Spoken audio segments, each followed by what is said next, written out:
Atas petunjuk penyelamat kita dan menurut ajaran ilahi, maka beranilah kita bernyanyi.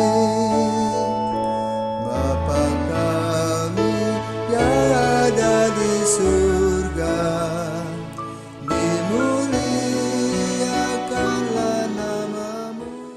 Saudara-saudara terkasih, selamat pagi. Salam jumpa lagi dalam Sabda Siap Saji, Senin 25 Oktober 2021, hari biasa pekan ke-30. Marilah kita berdoa, dana Bapa, Putra, dan Roh Kudus. Amin. Allah Bapa kami, sumber kehidupan, Engkau memanggil kami menjadi orang bebas seturut teladan Kristus.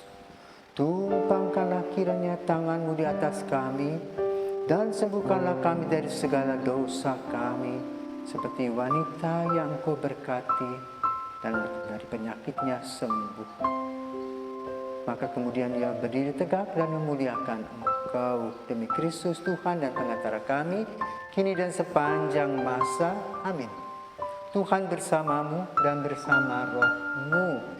Inilah Injil Yesus Kristus menurut Lukas. Dimuliakanlah Tuhan. Lukas bab 13 ayat 10-17. Pada suatu hari Sabat, Yesus mengajar dalam salah satu rumah ibadat.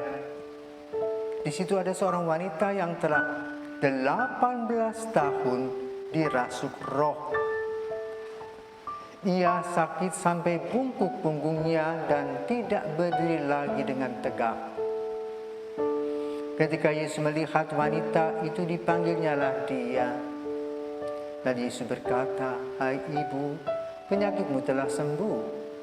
Kemudian wanita itu ditumpanginya tangan, dan seketika itu juga ia berdiri tegak dan memuliakan Allah.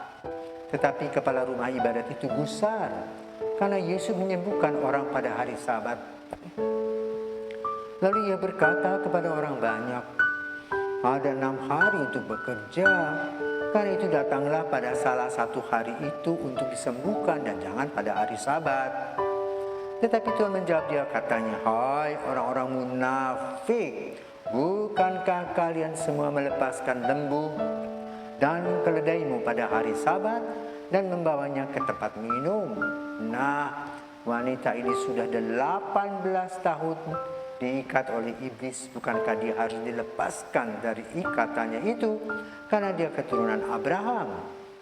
Waktu Yesus berkata demikian, semua lawannya merasa malu, sedangkan orang banyak bersuka cita karena segala perkara mulia yang telah dilakukannya. Demikianlah sabda Tuhan, terpujilah Kristus. Sudah-sudah terkasih, ada soal apa toh dengan masalah Injil hari ini?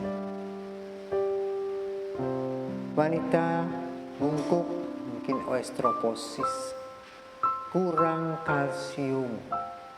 Maka pada masa sekarang COVID ini, kita juga harus minum obat kalak. Kalsium itu dan juga bisa didapatkan dari matahari. Tapi kita harus membuka punggung kita. Ya, berjemurlah selama 1/4 jam, jam 11 sampai 11.15. Tapi punggung kita harus kena tulang supaya tulang-tulang di belakang itu bagus. Kalau tidak ya seperti wanita ini bungkuk, kekurangan kalsium, osteoporosis. Dan tidak enak, bisa juga karena gout atau encok. Ya, sehingga kalau musim dingin, rasanya sakit sekali tulang-tulang itu. Bayangkan 18 tahun menderita dan baru bertemu dengan Sang Penyembuh, yaitu Yesus. Dan kebetulan hari Sabat, apa yang Yesus pikirkan dan apa yang ahli kitab pikirkan? Ada 2 perbedaan yang berbeda. Menurut Yesus, 1, dia punya pertimbangan pastoral. Orang ini sakit 18 tahun. Dia harus dibebaskan dan disembuhkan. supaya dia bisa menikmati hidup. Maka pada hari Sabat tidak soal disembuhkan. Karena pada hari Sabat juga dengan kesembuhan itu, ibu ini akan memuliakan Tuhan, bersyukur. Sembuh, aku sembuh, aku sembuh. Mengapa memberi kebahagiaan kepada orang tidak kita beri? Itulah Yesus yang penuh dengan aura positif. Sementara yang satu taat akan hukum. Jadi bisa pada hari Sabat itu hari yang membuat dia celaka. Kenapa? Melanggar hukum walaupun tidak manusiawi. Tidak ada bela rasa. Maka dengan pandangan ini dia mulai mengkhotbahkan orang lain, nyindir Yesus. Dia katakan ada 6 hari, 1 hari istirahat. Maka dua pandangan ini berbenturan. Yang satu ingin menyenangkan hati orang, yang satu ingin mempertahankan hukum yang kaku sehingga tidak manusiawi. Nah saudara, dua pandangan ini sering ada di dalam kehidupan bermasyarakat, berbenturan. Demikian pula dalam hidup keluarga. Ketika orang tua mendidik anak, si ibu mengatakan ya, si bapak mengatakan tidak. Maka ada satu peristiwa toh yang suka orang mengejek. Kalau bapak kerak, artinya keras, ibu lembut atau lembu, maka anak rusak, ya. Dalam joke itu orang katakan tadi, mama lembu, bapak kera, anak rusak. Jadi harus satu bahasa dalam pendidikan itu.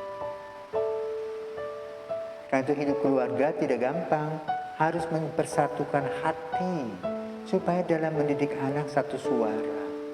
Jadi anak tidak bingung. Nah, masyarakat yang berhadapan dengan dua kelompok tadi, yaitu Yesus dan ahli kitab itu bingung. Lalu apa yang harus diambil bila terjadi hal seperti itu? Satu, discernment, mencari yang benar. Lalu dalam kasus ini siapa yang benar? Yesus. Karena Yesus satu ingin membahagiakan orang. Bila membahagiakan orang maka memuliakan Tuhan. Dan ada kegembiraan dalam hidup dan sukacita. Serta damai, sejahtera. Yang satu dengan roh ketakutan. Tapi culas. Maka tadi Yesus mengkritik. Allah, kamu ngomong begitu ketika keledaimu pada hari Sabat. Haus, kok bawa juga ke tempat minum. Jadi pura-pura suci. Ya, pura-pura dalam perahu, pura-pura tidak tahu, tapi buat. Nah, ini membahayakan. Mencuri seperti para koruptor pelan-pelan, menggaruk pelan-pelan, makan sendiri. Nah itu bertentangan dengan Yesus. Jangan ikut ya. Maka mari saudaraku terkasih, kita mengikuti Yesus senantiasa dengan sukacita dan damai sejahtera. Karena Yesus adalah jalan, kebenaran, hidup, dan selalu yang memberikan yang terbaik untuk kehidupan kita. Selamat pagi.